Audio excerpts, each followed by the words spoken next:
आइए बिहार की घटनाओं पर एक नजर डालते हैं। आज 26 दिसंबर है। बिहार के मुख्यमंत्री श्रीमान नीतीश कुमार प्रगति यात्रा पर सीतामढ़ी में हैं। और भी बहुत कुछ जानते हैं एक नजर में। बिहार के मुख्यमंत्री आज सीतामढ़ी में हैं। प्रगति यात्रा के दौरान मुख्यमंत्री नीतीश कुमार चीनी मिल प्रबंधक और गन्ना किसानों से बातचीत करने वाले हैं। वहां से मनियारी जाएंगे और जल जीवन हरियाली कार्यक्रम की समीक्षा करेंगे। मुख्यमंत्री विकसित तालाब, ध्यान केंद्र और ओपन जिम का भी लोकार्पण करेंगे। शाम में सीतामढ़ी के समाहरणालय में अफसर के साथ बैठक करके समीक्षा करेंगे और देर शाम तक उनके पटना लौट जाने का कार्यक्रम है।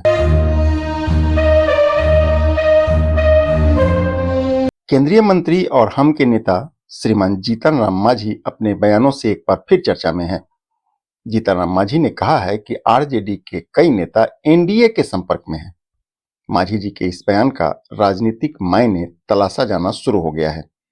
इस बीच जीतन मांझी ने मुख्यमंत्री नीतीश कुमार को भारत रत्न दिए जाने की मांग का भी समर्थन कर दिया है। आरजेडी के विधायक भाई वीरेंद्र ने पलटवार करते हुए मुख्यमंत्री नीतीश कुमार को महागठबंधन में शामिल होने का ऑफर दे दिया है। भाई वीरेंद्र कहते हैं कि राजनीति में सभी कुछ संभव है, यहाँ कोई भी अस्थायी तौर पर दोस्त या दुश्मन नहीं होता है। नीतीश सरकार के श्रम संसाधन मंत्री संतोष कुमार सिंह ने प्रगति यात्रा पर सवाल उठाने को लेकर लालू यादव पर तीखा वार किया है। कहा है कि राजद के लालटेन में इस बार न तेल बचेगा न बाती। कहा कि अब की बार तो शीशा का फूट जाना भी तय है। भागलपुर के Jawaharlal Nehru medical college hospital के सहायक प्राध्यापक आनंद कुमार का कहना है कि मछली का तेल के सेवन करने से शरीर में कोलेस्ट्रॉल के स्तर को कम किया जा सकता है। कहा कि मछली के तेल से हृदय के ऊतक को भी सुरक्षित रखा जा सकता है। बिहार पुलिस ने पीड़ितों की मदद के लिए कदम बढ़ाने का ऐलान कर दिया है। आपराधिक वारदातों की जांच करने वाली पुलिस अधिकारी के काम का अब 3 स्तर पर मूल्यांकन होगा। यह देखा जाएगा कि आईओ गुणवत्तापूर्ण अनुसंधान कर रहे हैं या नहीं कर रहे हैं। बीपीएससी छात्रों पर लाठीचार्ज को आरजेडी ने दुर्भाग्यपूर्ण बताया है। आरजेडी के सुप्रीमो श्रीमान लालू प्रसाद ने बीपीएससी छात्रों पर लाठीचार्ज की निंदा की है। राजद सुप्रीमो लालू प्रसाद ने कहा कि छात्रों के साथ ऐसा नहीं होना चाहिए। नेता प्रतिपक्ष तेजस्वी यादव ने सोशल हैंडल पर लिखा है कि चंद माह पूर्व तक एनडीए के नेता नीतीश कुमार को बीमारी से पीड़ित बता रहे थे। अब वही लोग उनके तानाशाही निर्णय को स्वीकार करते हुए बीपीएससी परीक्षार्थियों पर पुलिस लाठीचार्ज को उचित ठहरा रहे हैं। बिहार के मुजफ्फरपुर में कई दर्जन नर्सिंग होम के रिन्यूअल पर फिलहाल रोक लगा दिया गया है। आरोप है कि कई नर्सिंग होम बिना अस्थायी डॉक्टर के चलाए जा रहे हैं। मरीज के पहुंचने के बाद ऐसे नर्सिंग होम में डॉक्टर को ऑन कॉल बुलाया जाता है। यह एक खतरनाक प्रवृत्ति है।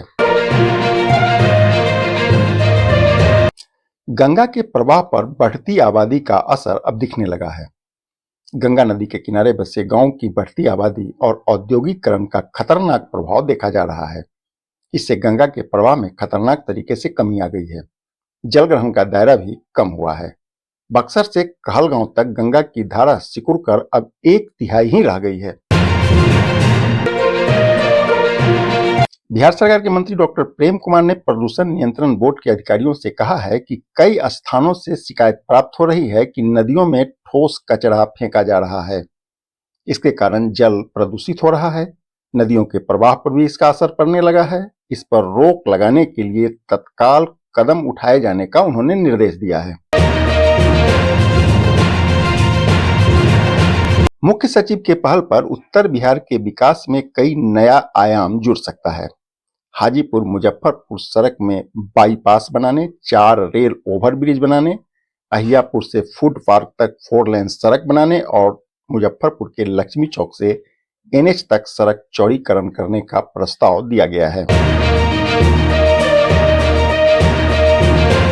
पटना के एक बर्थडे पार्टी में पिस्टल लहराने और गोली चलाने वालों की तलाश अब शुरू हो गई है। पुलिस सीसीटीवी फुटेज खंगाल रही है। फुटेज में कुछ नाबालिग दिखाई भी दे रहे हैं। फिलहाल छात्र की गोली लगने से मौत के बाद हड़कंप मचा हुआ है। पटना मेट्रो के पहले कॉरिडोर और डिपो को जोड़ने का काम शुरू हो गया है। बिहार सरकार 15 अगस्त तक प्राथमिक कॉरिडोर को चालू करने पर जोर दे रही है। सरकार की ओर से इस संबंध में निर्माण एजेंसी को निर्देश दे दिया गया है। पहले चरण में ISBT, 0 माइल, भूतनाथ, खेमनीचक और मलाही पकड़ी स्टेशन के बीच मेट्रो चलाने की योजना है। बिहार के डीजीपी ने एक आदेश दिया है। इसमें फरार अपराधियों की संपत्ति को तत्काल जब्त करने के लिए काम शुरू करने को कहा गया है। बिहार के सभी थाना में मोस्ट वांटेड की सूची पहले से तैयार बताई जा रही है। आज के लिए बस इतना ही। मिलते हैं फिर अगले एपिसोड में। धन्यवाद।